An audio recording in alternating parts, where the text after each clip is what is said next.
नमस्कार। हिमाचल प्रदेश में आजकल पंचायती राज संस्थाओं के चुनाव चल रहे हैं और पंचायती राज संस्थाओं के चुनाव के बीच में मुख्यमंत्री जी आज कैबिनेट की बैठक करते हैं और कैबिनेट की बैठक में फैसला लेते हैं कि जो हमने बजट में अनाउंसमेंट्स की थी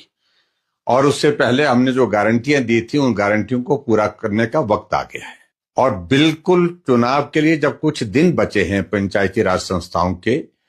तो इस बीच में ये कैबिनेट में फैसले लिए गए कि महिलाओं को 1500 रुपए, जिनकी आय 2 लाख रुपए से कम है, उनको ये दिए जाएंगे। उसके बाद मेडिकल डिपार्टमेंट में, मेडिकल कॉलेजेस में जो प्रोफेसर है उनकी रिटायरमेंट की एज को बढ़ाने का फैसला लिया गया। और फैसले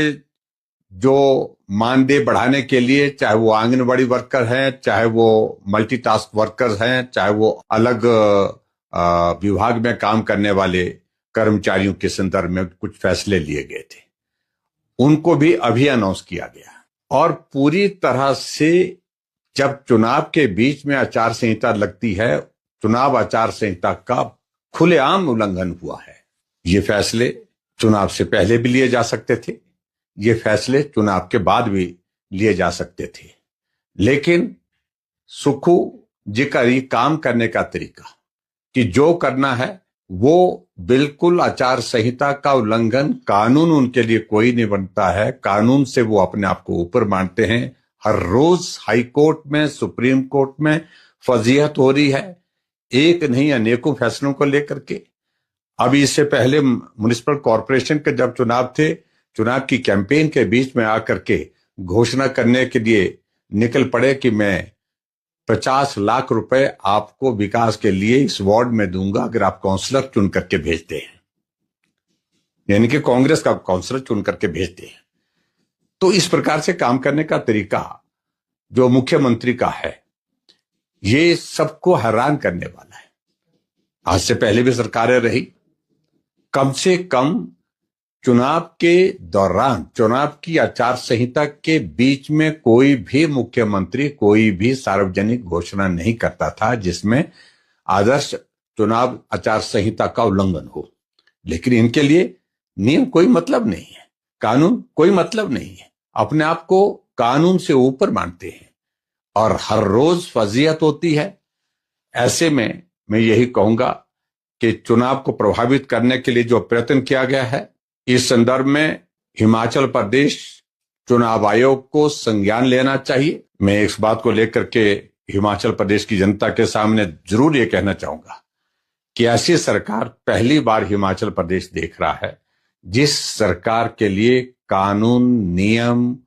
कोई मायने नहीं रखते हैं। मैं इन सारे फैसलों का जो आज फैसले लिए हैं, जिस प्रकार से इसकी घोषणा मीडिया में नहीं की है लेकिन मीडिया में लीक किया है, ऑफिशियल ब्रीफिंग नहीं की है और इस प्रकार से बताया गया कि इन दिनों चुनाव चल रहे हैं इसलिए ब्रीफिंग नहीं होगी। तो क्या आपने ब्रीफिंग नहीं की तो ये फैसले आप ले करके मीडिया के माध्यम से लोगों को क्या संदेश देना है और क्या ब्रीफिंग होती है और किस प्रकार की ब्रीफिंग करने की आवश्यकता। जो फैसले लिए, एक एक फैसला मीडिया आज जो है उसका जिक्र कर रहा है, इसलिए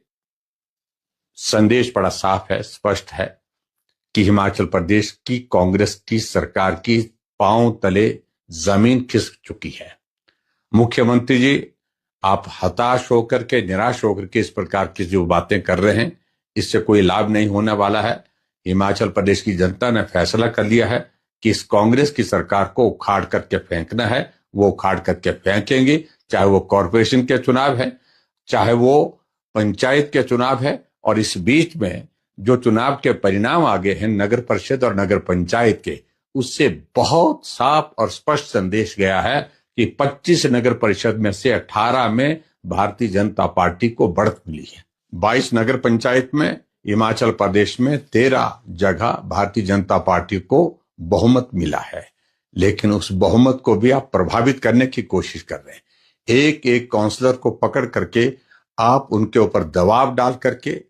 उनको प्रभावित करके सरकार के दबाव में कांग्रेस पार्टी में उनको शामिल होने के लिए मजबूर कर रहे हैं। तो ये लोकतंत्र की हत्या है। जिस प्रकार से जो आप ये सारी चीजें कर रहे हैं, जिसका हम कड़ा विरोध करते हैं, और निश्चित रूप से आप जो मर्जी कर लो, लेकिन उसके बावजूद भी जब चुनाव का परिणाम हिमाचल प्रदेश में पंचायती राज संस्थाओं का निकलेगा तो जीत भारतीय जनता पार्टी समर्थित उम्मीदवारों की होगी, चाहे वो जिला परिषद है, चाहे वो ब्लॉक समिति है, चाहे वो पंचायतें हैं।